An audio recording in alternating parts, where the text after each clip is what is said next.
All right, guys, it's honesty time. Kind of got an update for you, and wanted to sort of give you a heartfelt, well thought out brain dump. For those of you who follow my channel, and for those of you who don't, I make video games for a living, but I also do YouTube, right, where I do game development videos for YouTube. And over the weekend, it was kind of a big weekend. And it was something I've been aiming for the last couple years, and I just want to give you sort of an honest thought process here. So a lot of you know this. I have online courses where I teach game development. I teach the business of game development. That's primarily what I focus on, is the business of game development. But I also have released 2 commercial games. But it's been a while since I've released a commercial product, and I think it's been like two, maybe 3 years. And I'll be honest with you guys, I was talking to my wife in January earlier this year, and I said to her, if I don't do something with another game soon, I'm not gonna feel okay about selling online courses about the business of game dev, because it's been a while, right? And I feel like the credibility would be slipping. So I just never really felt. I sort of had a deadline for myself. If I didn't do something by like April or May of 2023, and it's September or it's October right now, I wouldn't feel good. I wouldn't feel. I would probably. I told her I was going to probably at least pause or close down the courses. So here's the news. Okay. The news over the weekend was. Let's see here. There we go. My game Twisted Tower, and I'm the art director, but it's a group effort, guys. Felipe Caravelli, AJ Venkat, Chris Palazos, we've got Hector Rodriguez, we've got, who else? Who did the artwork here? Oh, Santiago Latour, amazing artist doing the artwork for the cover art. So a lot of people, I'm just the art director. That said, we signed with 3D Realms, and we actually signed with them a while ago, earlier this year, but I couldn't announce it. This is a big deal for me personally, because the things that I teach in my courses, and I know I have I think I have almost 4,000 students. The things that I teach in my courses, I was hoping that I could prove them to you. And I want to be honest, I was kind of panicked about this whole thing, because I thought, man, I've got 4,000 students, people have invested in this course. I hope that what I'm teaching is actually working, right? And it is, guys. It does work. This is my 3rd published game. This will be my 3rd commercial release. This is the biggest budget game. And also, some credibility when it comes to publishers, because I teach about publishers a lot. And a lot of my game dev YouTuber friends, they don't want to work with publishers, and that's fine, and they're really successful at it. For example, Jonas Tyroller, who recently released early access for his game Thronefall, that game is blowing up. He's doing so good, and I'm so proud of him, and that was purely self-published. For me, though, I like to work with publishers because they handle a lot of the marketing stuff, like this beautiful website here, right? And also, let me just show you guys what a publisher can do. This is IGN, right? The trailer dropped on IGN over the weekend. I had no idea about this, but 3D Realms made it happen, okay? So 35,000 views so far, pretty good. They got an article from Bloody Disgusting, right? I made the trailer, so a lot of times a publisher will hire out or contract out or even do it in-house and make a trailer. I like to have my fingers in all the details because I'm a marketing guy. I'm also a salesman, if it's not obvious. Excuse me. I'm willing to admit that I am a salesman, and I like sales. I like marketing, but I also like making games.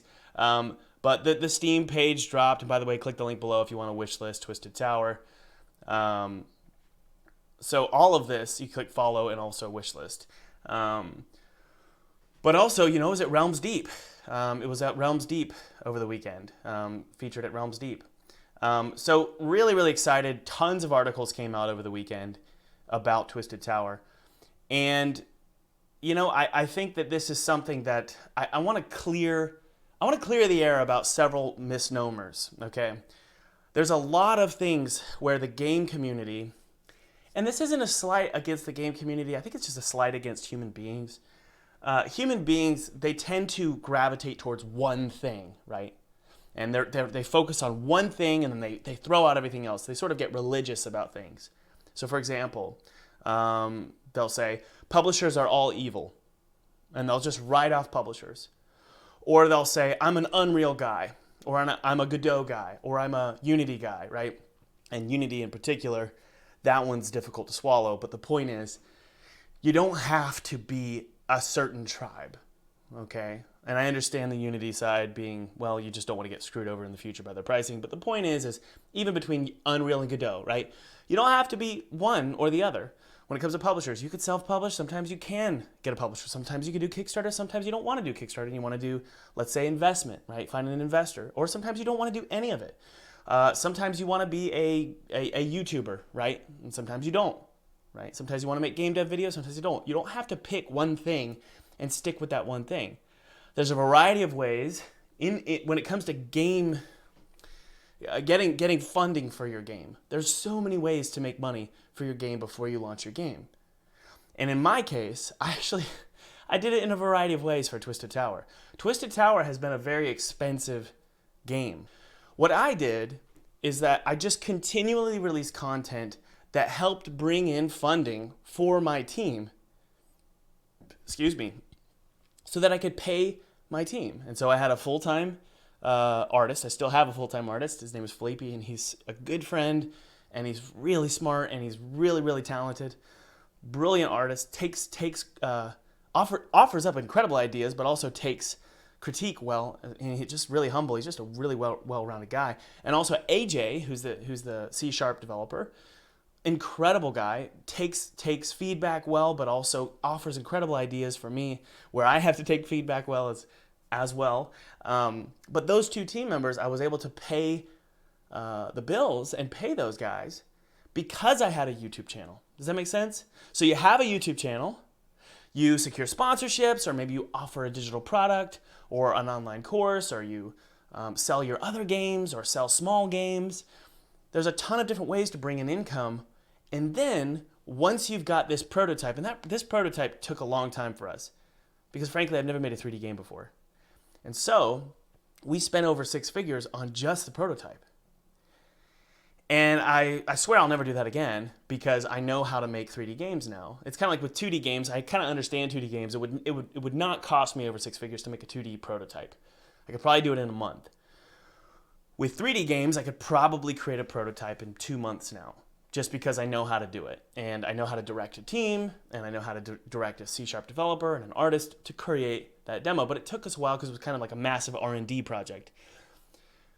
You guys, without knowing it, did support that. Obviously, you supported yourselves by enrolling in my courses or buying my games.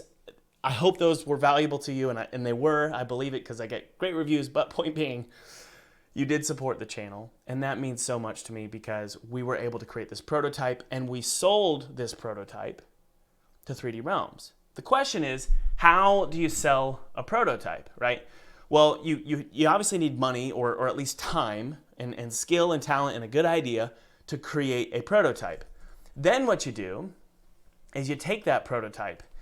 Excuse me, let me find it here. You take that prototype. Oh man, I need to find it in my email. You take that prototype, while I find this, you take that prototype and you sell it to a publisher, okay? So here's how the process worked for us. I sent this website that I'm about to pull up. I sent this website to maybe like 30, 40 publishers.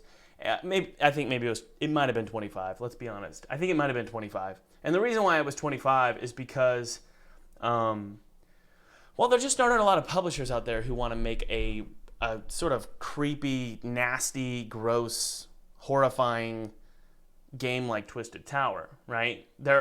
Especially a first-person shooter. A lot of publishers steer clear of that, and then they also don't want to. They focus on more family-friendly games or artsy games or something like that. Because I pitched it to Serenity Forge. I pitched it to Armor Games, and those are my previous publishers.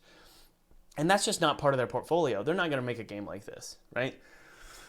So this is what I sent to a bunch of publishers, okay? And I had a lot of different publishers, take the bait. right? And that sounds nasty. What I mean is the pitch deck is the bait, and then they find out what the actual value in it is, right? And so you throw it out to 25 publishers, maybe 100 publishers if your game is more family friendly. And then they determine if it's going to fit within their portfolio. And after, I think it might have been 7 months, 8 months of back and forth with publishers. That's how long it took for me. And it shouldn't have taken this long. But because this game is more niche, not niche, but like it's a first-person shooter, and there's not a lot of publishers out there who want a game like this. That's, you're mulching enemies with machine guns, right? So this is what I sent to them, okay? I sent the trailer. You need a trailer. I sent them some other videos just sort of showing what the game is. I even sent a Let's Play to publishers because I wanted them to be able to play the demo without playing the demo, if that makes sense, because they don't have a lot of time in their hands. And then also just what makes the game sellable. You would call this a USP, a unique selling point. In the games industry, you call it a hook. So these are the hooks. These are the things that help the game market itself.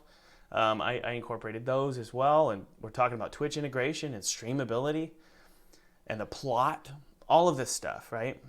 Weapons, screenshots. I sent this link to a bunch of different publishers, and then the negotiations just happen on Zoom calls, right? It's really that simple, okay? So how you get your demo created is one thing, right? Sometimes you have to spend money on it, like I did, or sometimes you can do it all by yourself and just do it in the evenings and the mornings. For those of you who are curious, for my previous games, I didn't do this, right? I didn't spend money on my prototypes. I would instead just work early in the mornings and through the lunch and through the evenings. That's what you can be doing right now, especially if you're young and in your 20s and you don't really have any social obligations. I'm not saying that if you're in your 20s, you don't have social obligations. I just know that I didn't. If that's the case, then, work your butt off. Work your butt off. No more Netflix and chill, right? Work your butt off, make a prototype, and start sending it to publishers and get funding. You don't have to work with publishers, but publishers really, really do help with this, okay? Getting published by, in this case, I think they're 30 years old, 30-year-old brand, which is a dream come true, and I'm just super, super thankful.